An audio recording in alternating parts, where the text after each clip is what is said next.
ఈవేళ ఎక్కడో 2 ఊళ్ళు సొంత ఊళ్ళకెళ్ళి ఈవేళ అక్కడ కన్నీళ్లు కాల్చి వెళ్ళిపోతున్నాడు. ఎంచేత ఎక్కడైతే సుద్దగడ్డ కొండకాలం ప్రాబ్లం ఉందో, ఎక్కడైతే జగనన్న కాలనీ పేరు ఇచ్చాడో 40 ఎకరాలు 15 కోట్ల స్కామ్ తో వరదల్లో మునిగిపోయేది, వెళ్ళడానికి దారి లేనిది 2000 సైట్లు ఇచ్చారో అక్కడికి వెళ్ళి చూడాలి జగన్మోహన్ రెడ్డి, ఇక్కడ కాదు.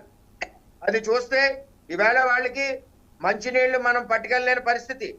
అయినా సరే మనం వేరే విధంగా వాటిని ప్లాన్ చేస్తున్నాం, భోజనాలు పెడుతున్నాం, వాళ్ళకి నష్టం తీరుస్తున్నాం.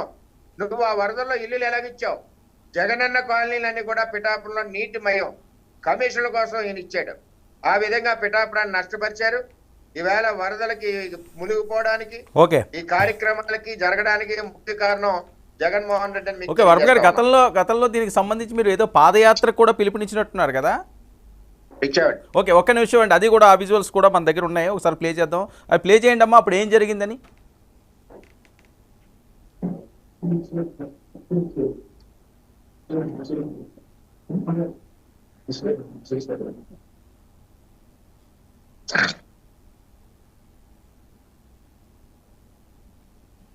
ఆడియో ఇవ్వండి అది. చంద్రబాబు నాయకత్వంలో పురుషోత్తపట్నం తెచ్చి పిఠాపురాన్ని సస్యశ్యామలం చేశాం. అదే విధంగా వరదలకు మునిగిపోతుంటే ఏలేరు వరదలకి మా పిఠాపురం రైతులకి ఏలేరు 2వ ఫేజ్ 140 కోట్లతో తెచ్చి రైతులను ఆదుకుని పనులు ప్రారంభిస్తే ఆ పనులు స్థానిక ఎమ్మెల్యే ఎంపీ కలిసి టెండర్లు క్యాన్సిల్ చేశారు. మీ ఇష్టం వచ్చినట్టు టెండర్లు వేసుకోండి, మేము అడగం. 18 నెలల్లో ఎందుకు టెండర్ పిల్లలేదని అడుగుతున్నాం. వరదల్లో మునిగిపోతున్నాం. వరద రాకూడదని 2వ దశ మేము తీసుకొస్తే వరదల్లో మీ మానవుని మీరు పరండి రైతులని చెప్పి సముద్రంలో మమ్మల్ని కలుపుతున్నారు.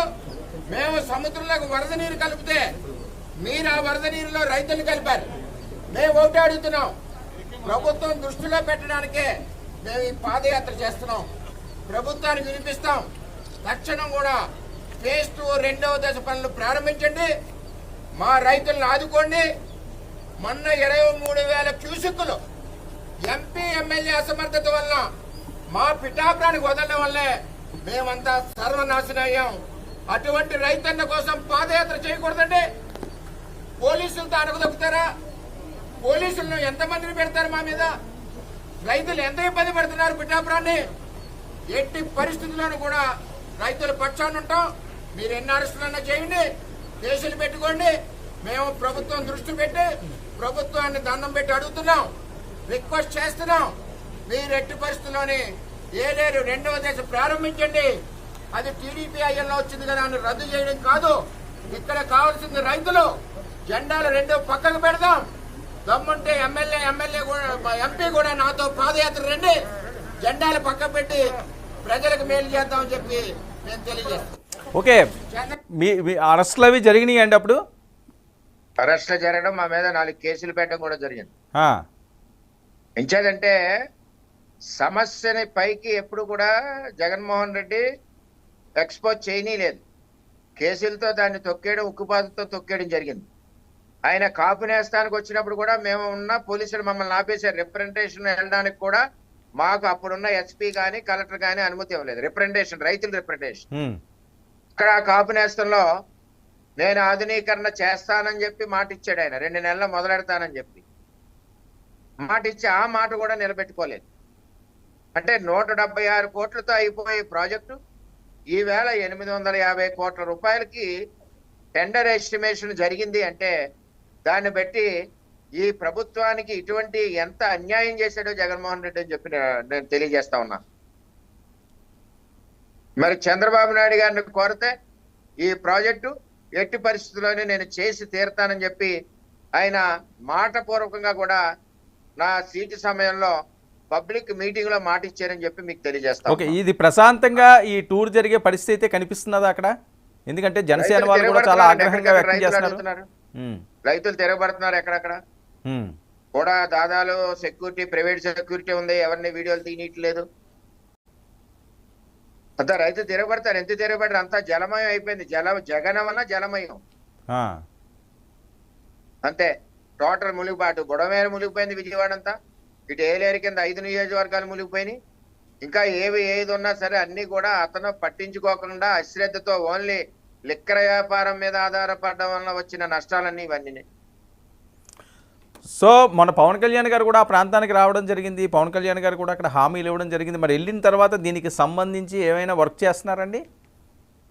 వర్కులు ఆల్రెడీ కూటమి గవర్నమెంట్ లో చంద్రబాబు నాయుడు గారు, పవన్ కళ్యాణ్ గారు, మేము అందరం కూడా దీని మీద దృష్టి పెట్టాం. దాంతో ఎస్టిమేషన్లు, రఫ్ ఎస్టిమేషన్లు, టెంటేటివ్ ఎస్టిమేషన్లు తయారు చేశారు. అది 850 కోట్లు అయింది. నిన్న చంద్రబాబు నాయుడు గారు వచ్చినప్పుడు బస్సులో పిఠాపురంలో జరిగిన వరద పరిస్థితి అంతా తెలియజేశాను. ఇది వరకు 1,00,000 సంతకాలు ఉద్యమం చేసినప్పుడు 1,00,000 సంతకం పెట్టడం కోసం చంద్రబాబు నాయుడు గారు పిఠాపురం వచ్చిన మాట కూడా జ్ఞాపకం చేశాను. ఆ రోజు సభలో నేను అధికారంలో వచ్చిన వెంటనే ఏలేరు ఆధునీకరణ చేస్తానని మాట ఇచ్చిన సందర్భం కూడా గుర్తు చేశాను. దాంట్లో భాగంగానే ఆయన వెంటనే వచ్చిన తర్వాత ఏలేరు ఆధునీకరణకి నిధులు ఇచ్చి టెండర్ పిలిచి పనులు ప్రారంభించారు, శంకుస్థాపన చేసి. ఆయన స్వయంగా శంకుస్థాపన చేసిన ప్రాజెక్ట్ దాన్ని ఇతను ఆపివేయడం జరిగింది. అలాగే కూటమి ప్రభుత్వంలో నా సీటు త్యాగం చేసినప్పుడు నేను అడిగింది పురుషోత్తపట్నం, ఏలేరు ఆధునీకరణ రెండింటికి చంద్రబాబు నాయుడు గారు మాట ఇచ్చారు. నేను ఎట్టి పరిస్థితుల్లో చేస్తానని చెప్పి ఆ రోజు స్టేజ్ మీద మాట ఇచ్చారు. ఇచ్చిన ప్రకారం ఎస్టిమేషన్స్ తయారు చేశారు. నిన్న కలెక్టర్, ఎస్సీ అందరూ కూడా చంద్రబాబు నాయుడు గారికి ఆ ఎస్టిమేషన్ చూపించారు. ఆ ఎస్టిమేషన్ వాల్యూ 850 కోట్ల రూపాయలు.